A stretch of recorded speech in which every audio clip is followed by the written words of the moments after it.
मुझे तो मार दोगे, लेकिन मेरे विचारों को कैसे मारोगे? मौत की आंखों में आंखें डालकर अपनी जिंदगी के आखिरी कुछ पलों में चे गेवारा ये शब्द चीख चीख कर कह रहे थे कि भले ही वो आज हमेशा के लिए शांत हो जाए, लेकिन उन्होंने जिस विचारधारा को शुरू किया है वो कभी खत्म नहीं होगी। मात्र 39 साल की उम्र में इस इंसान ने न सिर्फ इतिहास के पन्नों पर अपनी छाप छोड़ी, बल्कि क्रांति की एक ऐसी मशाल जलाई जो कि उसके मरने के 50 सालों बाद तक भी जिंदा रही। 15 साल की उम्र में जब इसे कॉलेज की तरफ से एक पॉलिटिकल रैली में जाने को कहा गया, तब इसने कहा था, रैली में जाऊं ताकि पुलिस डंडे मारकर भगा दे। अगर मुझे रैली में भेजना है तो एक गन दे दो। चे गेवारा ने क्यूबा का ना होते हुए भी इस देश को अमेरिका की पपेट गवर्नमेंट के चंगुल से निकालने में अपनी जान की बाजी लगा दी थी। इन्होंने न केवल क्यूबा बल्कि और भी कई देशों की आजादी की लड़ाई लड़ी। वो बात अलग है कि आज कुछ लोग इन्हें एक हीरो के तौर पर देखते हैं, तो कुछ के लिए ये एक जिद्दी क्रांतिकारी ही रह गए जो केवल अपने विचारों का सम्मान करना जानते थे। और वही कुछ देश ऐसे भी है जहाँ चे गेवारा मात्र एक टेररिस्ट के तौर पर जाने गए। क्यूबा को अपने हाथ में लेने के बाद चे गेवारा चाहते तो पूरी जिंदगी फिडेल कैस्ट्रो के साथ क्यूबा पर राज कर सकते थे, लेकिन चे गेवारा का जीवन केवल एक देश को आजादी दिलाने तक ही सीमित नहीं था, बल्कि ये इस दुनिया से ही कैपिटलिज्म को जड़ से उखाड़ फेंक देना चाहते थे। चे गेवारा एक बॉर्न रेबेलियन थे जिनकी जिंदगी का मकसद ही क्रांति को जिंदा रखना था। अमेरिका जैसे कैपिटलिस्ट देश ने इन्हें टेररिस्ट कहा, तो वही दूसरी तरफ कम्युनिस्ट देशों ने इन्हें रेवोल्यूशनरी कहा। लेकिन सच तो यह है कि इंसान का कैरेक्टर कभी भी पूरा व्हाइट या पूरा ब्लैक नहीं होता है, तो ऐसे में चे गेवारा को एक ही डेफिनेशन में बांधना सही नहीं होगा। आखिर कौन थे ये चे गेवारा और क्यों इनकी डेथ के 50 साल बाद भी इन्हें इतिहास भुला नहीं पाया? क्यों आज भी चे गेवारा को रेवोल्यूशनरीज का पोस्टर बॉय माना जाता है? चे गेवारा हमेशा से चे गेवारा के नाम से नहीं जाने जाते थे, बल्कि इनका असली नाम अर्नेस्टो रफाएल गेवारा था, जो इन्हें इनके जन्म से ही मिला था। चे का जन्म रोसारियो, अर्जेंटीना में अर्नेस्टो गेवारा लिंच और सीलिया डे ला सेर्ना वायलोसा के घर 14 जून 1928 को हुआ, जहां 5 बच्चों में ये घर के सबसे बड़े लड़के थे। इनका परिवार एक अपर मिडिल क्लास फैमिली में काउंट किया जाता था, जिस वजह से चे को कभी भी पैसों की कोई कमी नहीं झेलनी पड़ी। कहने को इनका जन्म अर्जेंटीना में हुआ था, लेकिन इनके एंसेस्टर्स आयरलैंड के थे, जिस वजह से बचपन से ही चे ने अपनी दादी से आयरलैंड की कई कहानियां सुनी और बड़े होते होते चे ने आयरलैंड के बारे में इतना पढ़ा कि इन्हें वहाँ न रहते हुए भी वहाँ के बारे में छोटी से छोटी खबर रहती थी। यही नहीं, चे को छोटे से ही पढ़ने का काफी शौक था, जिस वजह से इन्होंने अपने घर की हर एक किताब को पढ़ डाला था। इनके घर में 3000 बुक्स की एक लाइब्रेरी थी, जहां चे अपना आधे से ज्यादा समय बिताते। चे को पढ़ने के साथ साथ कई साइंटिफिक एक्सपेरिमेंट्स करने में भी काफी इंटरेस्ट था। इन्होंने अपने ही घर के गैराज में एक लैबोरेटरी खोली थी, जहाँ ये कई केमिकल एक्सपेरिमेंट्स करते थे। चे बचपन से ही अस्थमा का शिकार हो गए थे। हालांकि कमाल की बात यह है कि अस्थमा होने के बाद भी चे एक बेहतरीन athlete, swimmer, footballer, shooter, cyclist और नेशनल लेवल रग्बी प्लेयर थे।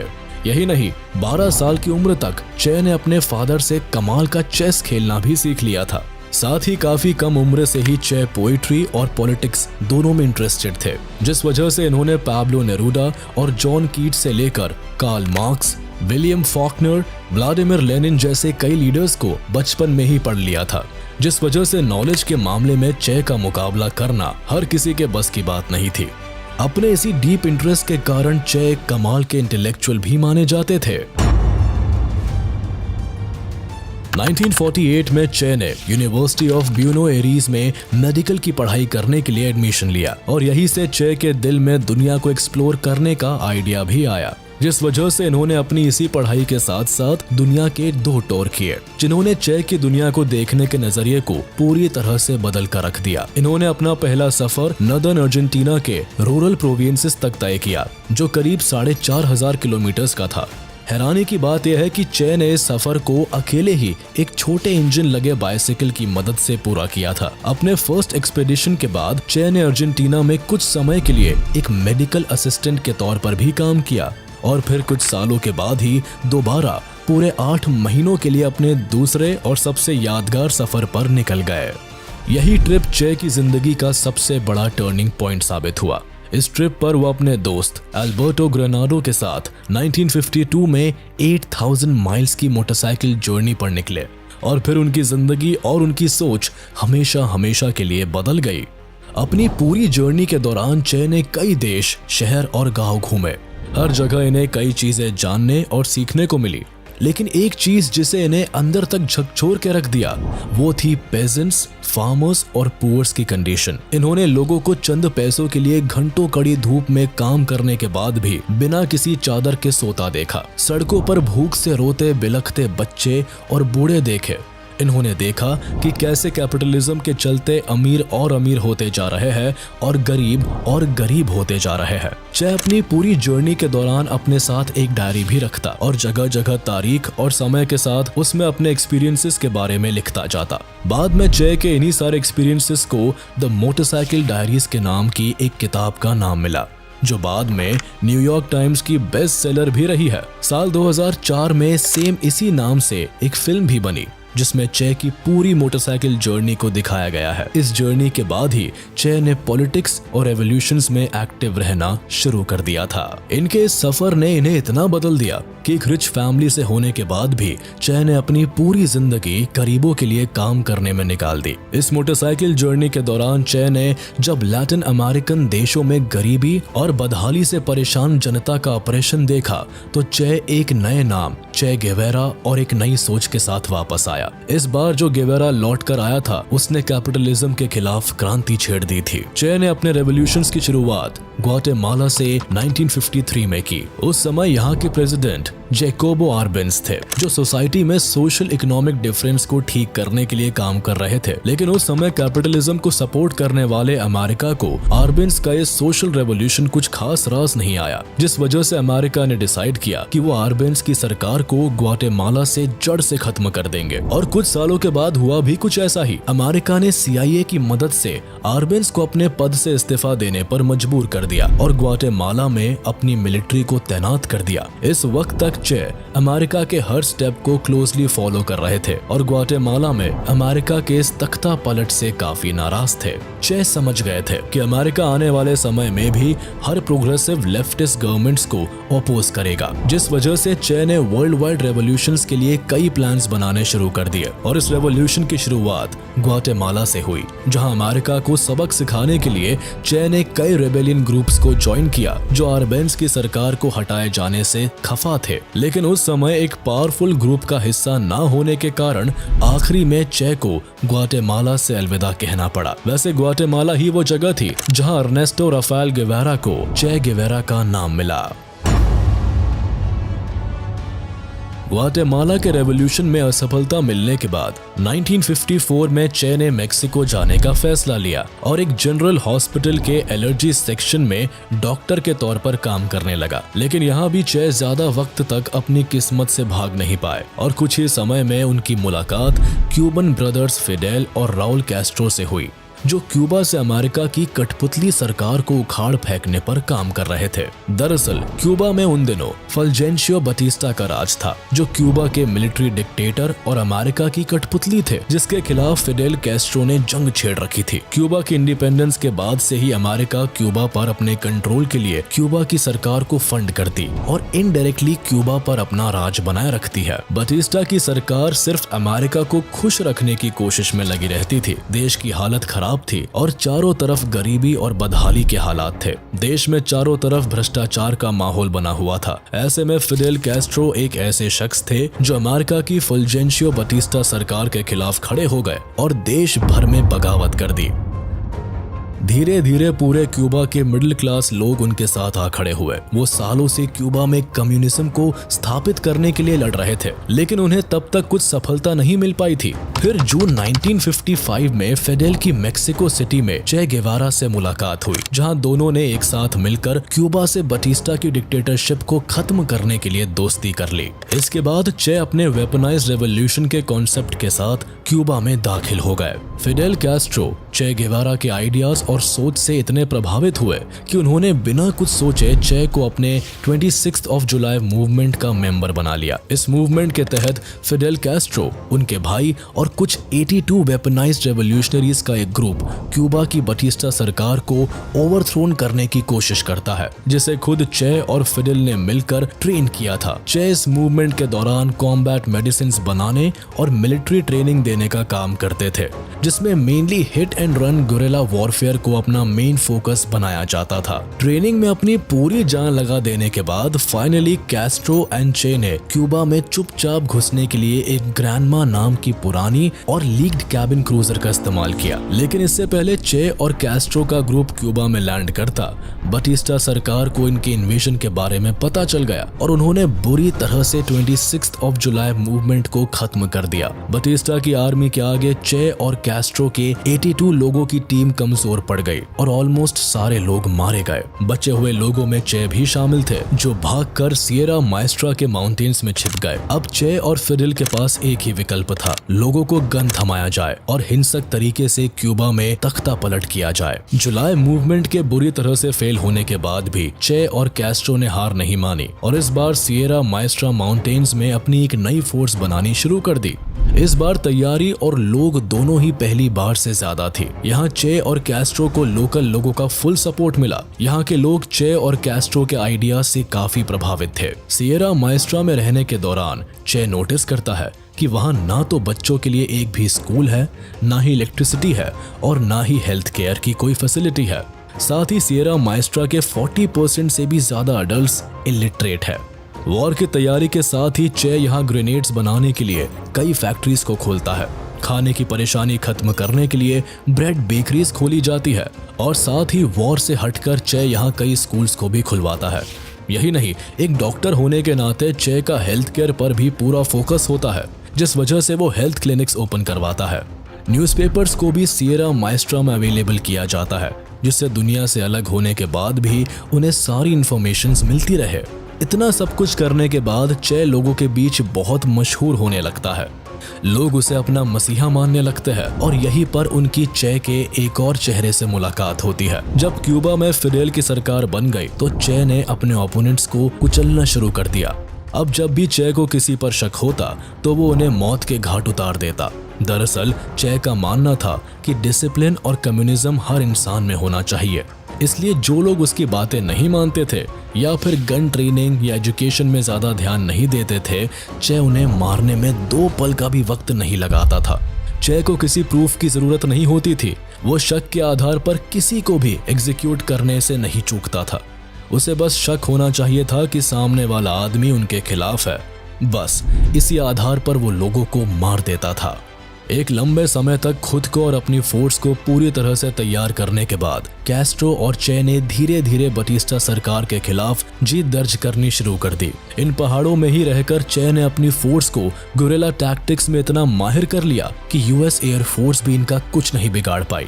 दोनों मिलकर यूएस और बटिस्टा सरकार को मात देने लगे। वैसे यूएस यहाँ बटिस्टा सरकार का साथ इसलिए दे रही थी क्योंकि यूएस हमेशा से क्यूबा पर अपना कंट्रोल बनाए रखने के लिए क्यूबा में अपनी एक कठपुतली सरकार चलाना चाहती थी और उस समय इस काम को कोई और नहीं बल्कि बटिस्टा ही कर रहा था।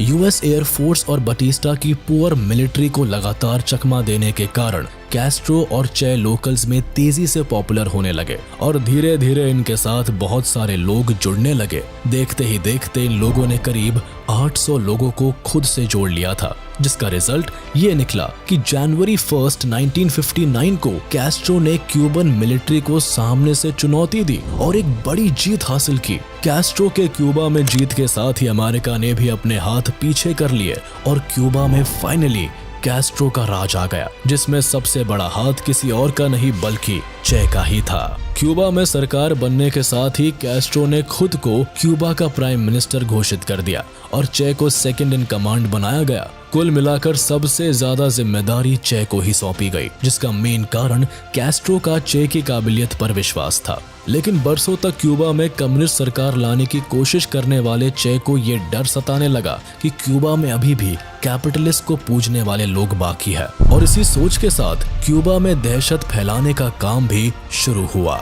जनवरी 8, 1959 को हवेना में एंट्री के साथ ही चे को ला कबाना प्रिजन का कमांडर बनाया गया, जहां चे ने कैस्ट्रो सरकार के खिलाफ आवाज उठाने वाले हर शख्स को मौत के घाट उतार दिया। कुछ को जेल में सड़ने के लिए बंद कर दिया तो कुछ को टॉर्चर कर के कैस्ट्रो के फेवर में कर दिया। कैस्ट्रो ने चे को वक्त के साथ और जिम्मेदारियां दी, जैसे बाद में उन्हें chief of the industrial department, president of the national bank of Cuba और president of minister of industry भी बनाया गया।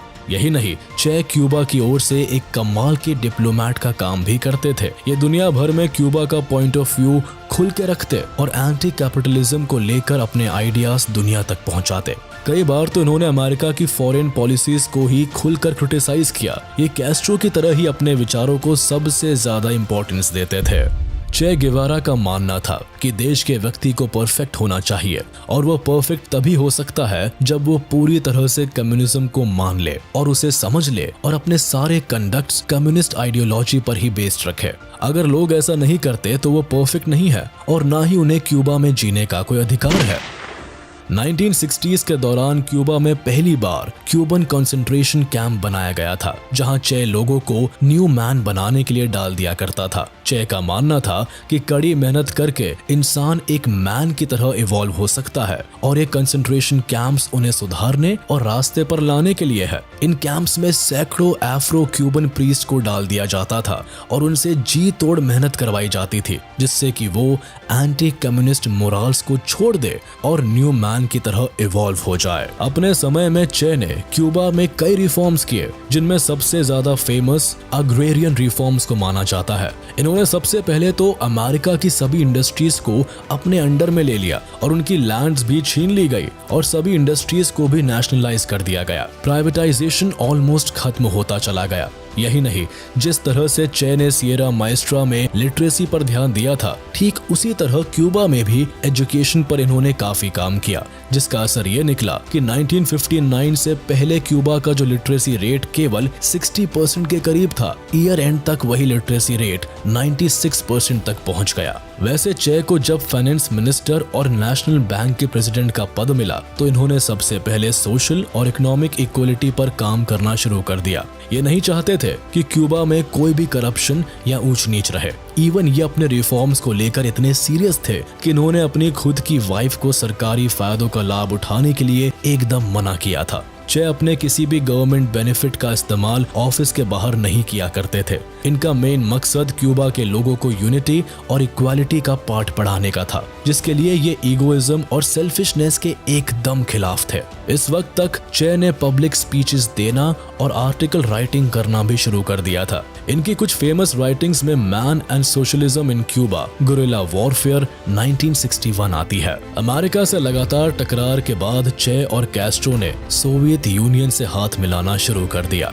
क्यूबा और सोवियत के रिलेशंस केवल ट्रेड पर बेस्ड नहीं थे, बल्कि दोनों के सरकार चलाने का तरीका भी सेम था। दोनों ही कम्युनिज्म के सपोर्ट में थे। हालांकि सोवियत यूनियन का क्यूबा को सपोर्ट करने का मकसद केवल अमेरिका को नीचा दिखाना था, क्योंकि ये वो वक्त था जब अमेरिका और यूएसएसआर के बीच कोल्ड वॉर चल रहा था और दोनों ही देश एक दूसरे को नीचा दिखाने में कोई कसर नहीं छोड़ रहे थे। यूएसएसआर को पता था कि अमेरिका को ये बिल्कुल बर्दाश्त नहीं होगा कि कोई उनकी नाक के नीचे बैठकर सोवियत की भाषा बोले। हालांकि हुआ भी कुछ ऐसा ही। अमेरिका को यूएसएसआर और क्यूबा के रिलेशन से इतनी नफरत होने लगी कि इन्होंने सबसे पहले क्यूबा में अपनी सारी अमेरिकन कंपनीज को बंद करवा दिया। क्यूबन लोगों को भी अमेरिकन से दोस्ती रखने में अब ज्यादा इंटरेस्ट नहीं था, जिस कारण क्यूबा के लोगों ने मानो जैसे कैपिटलिज्म का नाम अपने देश से उखाड़ फेंकने का मन ही बना लिया था। क्यूबा के ऐसे बदलते रंग को देखकर अमेरिका इरिटेट हो जाता है और क्यूबा से सभी डिप्लोमेटिक रिलेशन को कट ऑफ कर लेता है और क्यूबा के against Bay of Pigs invasion को प्लान करता है। इसे अंजाम देने के लिए अमेरिका में क्यूबा के ही कुछ एग्जाइल्ड क्यूबन्स को ट्रेन करके प्रॉपर हथियार पहुंचाकर कैस्ट्रो सरकार के खिलाफ भड़का दिया गया। लेकिन कैस्ट्रो की मिलिट्री इतनी स्ट्रांग थी कि बे ऑफ पिग्स में अमेरिका की ये साजिश धरी की धरी रह गई और क्यूबा ने इस अटैक को बुरी तरह मात दे दिया।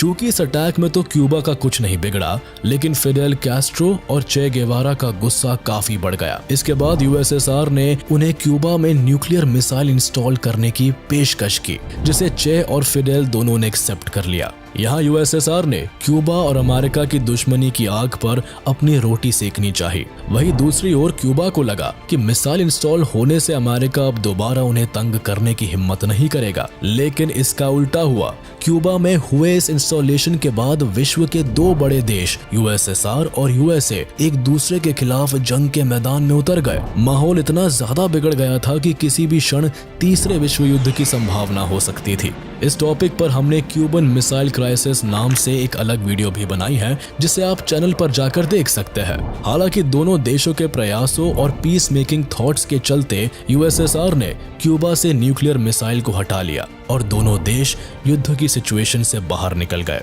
हालांकि फिडेल और चे किसी भी हालात में क्यूबा से न्यूक्लियर मिसाइल्स को हटाना नहीं चाहते थे, लेकिन यूएसएसआर के प्रेशर की वजह से जब क्यूबा से मिसाइल्स उठा ली गई तो क्यूबा और यूएसएसआर के रिश्तों में भी दरार आ गई।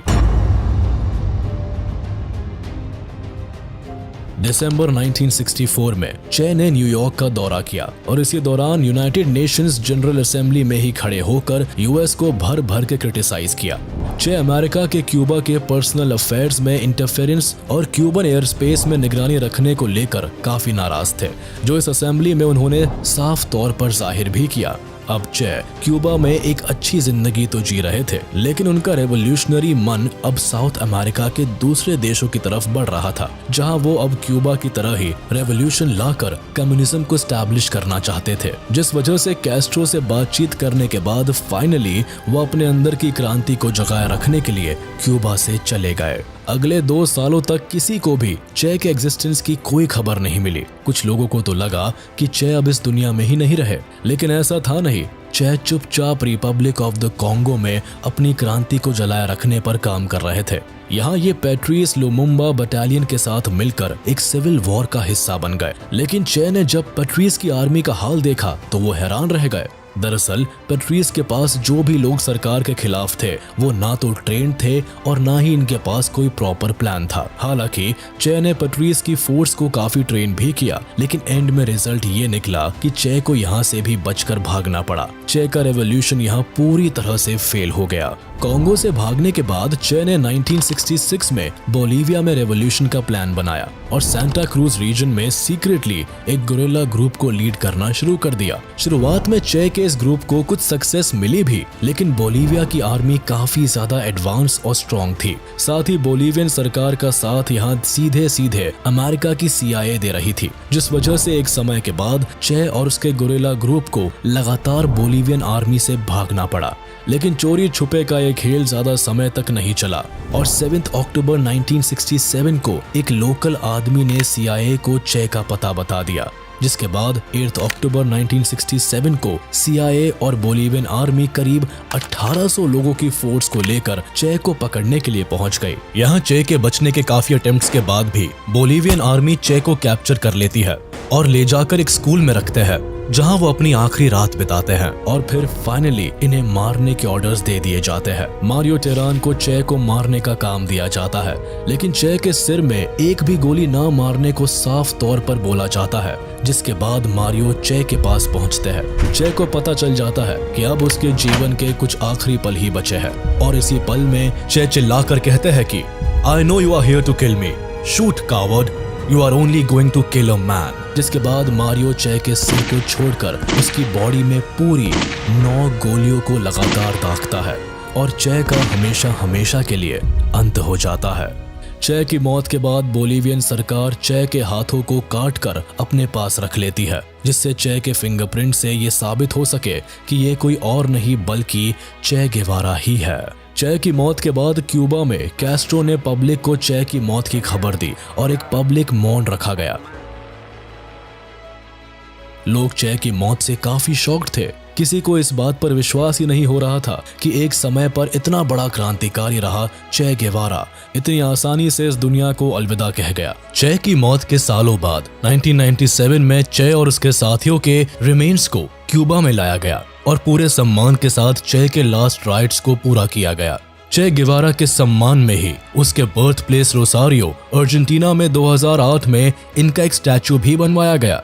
चे को केवल उस समय नहीं बल्कि आज भी लोग रेवोल्यूशंस के फादर और रेबेलियंस के चेहरे के रूप में देखते हैं। चे का पूरा जीवन केवल एक रेबेलियन के तौर पर ही निकल गया। वो चाहते तो कैस्ट्रो की तरह ही क्यूबा में हमेशा के लिए एक शान भरी जिंदगी जी सकते थे, लेकिन अपनी सोच पर अटल रहने वाले चे ने जीवन के आखिरी पल तक एक क्रांतिकारी बने रहने को ही स्वीकार किया। तो आज के लिए बस इतना ही। हमें उम्मीद है कि आपको हमारा ये वीडियो पसंद आया होगा। आगे हम और भी ऐसे ही ज्ञानवर्धक वीडियोस आपके लिए लाते रहेंगे। तब तक के लिए हमारा वीडियो लाइक कर दे और ऐसे ही इंटरेस्टिंग वीडियोस के लिए इसे सब्सक्राइब कर ले।